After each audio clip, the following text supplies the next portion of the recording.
Upon the escape of D'Arnot and Ukar from the city of Tohr, Atea, White Queen of the yellow-skinned giants, condemns Tarzan and O'Rourke to slavery in the jewel pits.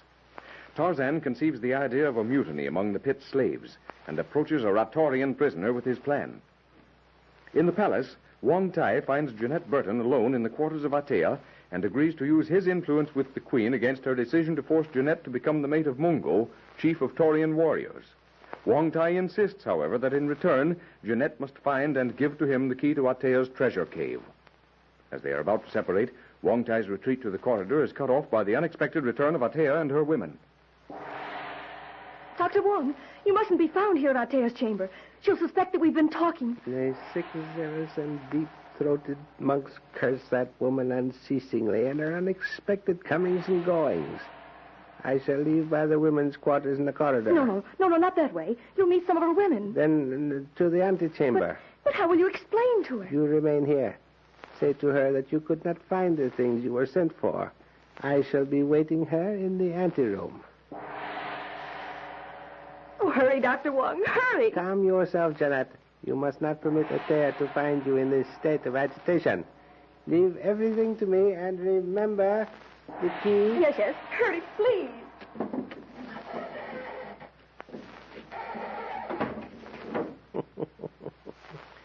The all-conquering determination to acquire vast riches in a not clearly defined manner is likely to precipitate this humble person into a situation wherein he may lose his honorable head.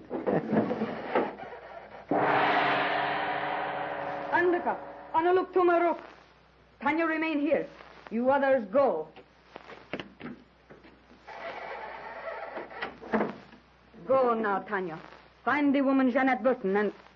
Ah, Wong Tai. What seek you here, my friend? This person awaits the pleasure of the unapproachable one and comes You have seen and spoken to Jeanette Burton? Jeanette? Is she not with your women? I have been here waiting only a moment. Go, Tanya. Find her and bring her to me.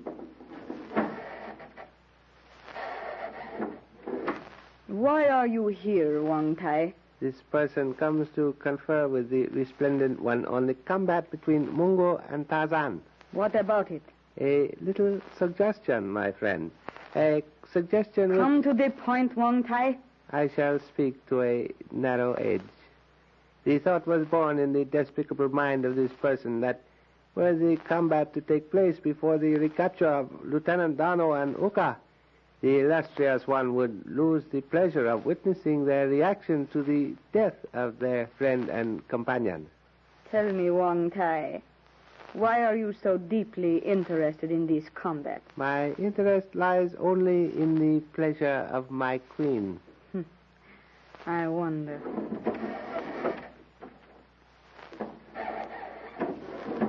Ah, Jeanette Burton, at last you are here.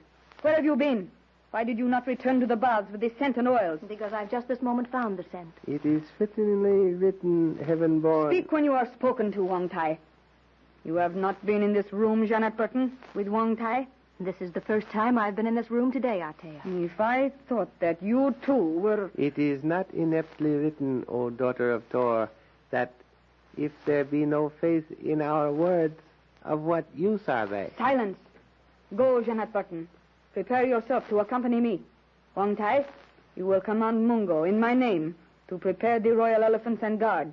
We go to inspect the slaves of the jewel pit.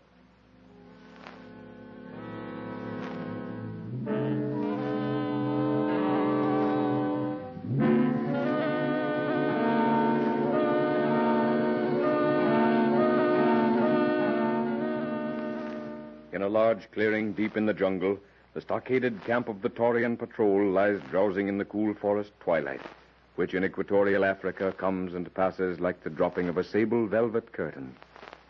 In swiftly darkening green ramparts, the forest rises above the heads of D'Arnot and Uka as they creep stealthily toward a shadowy clump of bushes at the edge of the clearing.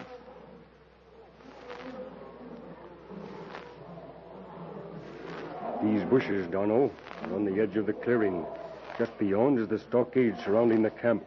We wait here for darkness. And the elephants? They are staked in a line just inside the gate. Mais dites-moi, Uka, How are we to get inside and out again with an elephant? We will climb the stockade at this point. Once inside, we go directly to the gate and quiet the guard. There is never more than one. Oh, my friend, I fear we have spent a day and night in finding this camp for nothing. What you propose is almost the impossible for anyone but Tarzan, and he is not here to do it. It is our only chance, Darno. We must take it. When we have eliminated the guard, we will open the gate, mount the first elephant in line, and ride away. It will not be difficult. Not difficult? Nom de nom. Et puis, what then? And then, why, we ride off to Tohr. Leaving the elephants there for them to ride after us, eh? Would it not be wiser to cut them all loose and drive them out before us? A good idea, Darno. I am afraid it would arouse every Torian in camp. Elephants, a herd of them, do not travel silently. We will make noise enough for the one. Bien, bien. It was only a suggestion. It will be dark in a few moments. Then we must move quickly. We will not have much time between darkness and moonrise. And the fires inside the stockade? They light up the entire enclosure. There is only one fire, in the center. You can see the reflection against the trees. If we remain close to the inside of the stockade, we will not be seen. Why, then, do we not climb the fence at the point where the elephants are held? Would it not save time? Yes, but it would also frighten the beasts and rouse the patrol. Listen. The men are leaving the fire. Soon they will be asleep. All but the guard at the gate. Come. It is time.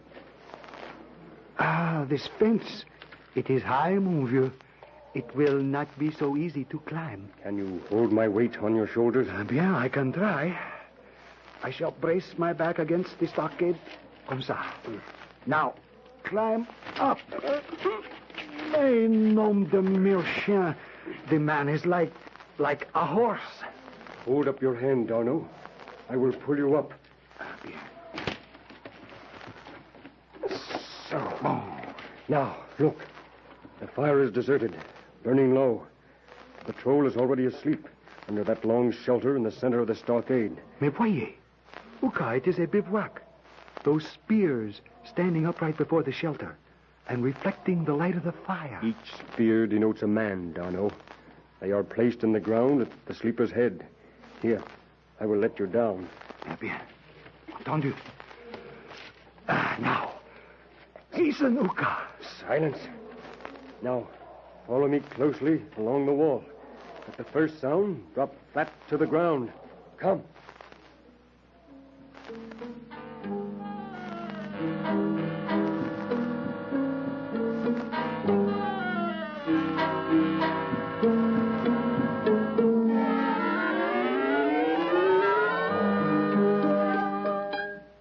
In the jewel pits of Tohr, Tarzan and O'Rourke, with their companion slaves, labor unceasingly in the sweltering heat of a noonday sun. Behind the lines of prisoners, the long, cruel lashes of the guards curl and snap viciously at straining backs. As the guard behind Tarzan moves toward another group, the ape-man sidles closer to O'Rourke. I've just been talking to Kailuk, O'Rourke. And what did the Ratorian feller have to report? Did he talk with the others? Yes. Last night, just before we were chained to our bunks. How did they take to the idea? Are they willing to stand by us? Every one, if I can free them. Ah, hey, it's an impossible task, my friend. You might break loose yourself and maybe get me out of them ankle chains, but all of them... Leave that to me. When the time comes, I'll break out of my bunk chains and let you out. While I'm taking care of the guard in our quarters, you'll get the key that hangs beside the door. Sure. Know what? Something's going on up there by the gates. We got it. It's Althea and Jeanette on an elephant. At the call of the trumpets, the great gates at the entrance to the jewel pits swing open, and, led by Mungo, proudly seated astride the neck of an elephant, a brilliant cavalcade moves into the enclosure. In a royal howdah strapped to the broad back of a huge animal, Althea, with Jeanette beside her, gazes haughtily down upon the staring slaves and guards. Behind the leading elephants are half a score of others bearing Wong Tai and several nobles of Althea's court. No, what the devil? Can't the woman leave us in peace for a few minutes? Listen, O'Rourke. Mungo, Gumbo Nuktu, Tarzan Lao Rook, Andaka Tao. Here comes Mungo with the chief of slaves. They're after us, O'Rourke. Ah, sure, and you needn't be telling me that. The woman has some devilment in her mind for us. I can see it in her eyes. Aruk! Aruk! La lana luk Tarzan la uruk. Tum bano. Tarzan, uruk, you come. Where do we go, Mungo? Atea, she won't talk you and uruk. You come.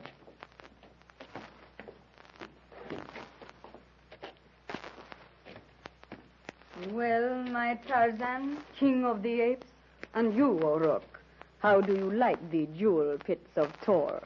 I have no complaint to make. Sure, and 'tis a pleasure to be working for you. By the whip marks on your back, O'Rourke, it must be a great pleasure. By the holy St. Patrick, if you're going What do you to want, Althea? We have come to inspect the pits, Tarzan of the apes, and to tell you that the day for your combat with Mungo has been set. It will be held... Look out! That elephant! In the midst of Atea's speech, the elephant upon which she and Jeanette are mounted suddenly lifts his trunk high. Trumpeting shrilly, the huge beast whirls. Gathering speed with each great stride, the brute heads directly toward one of the deep open pits.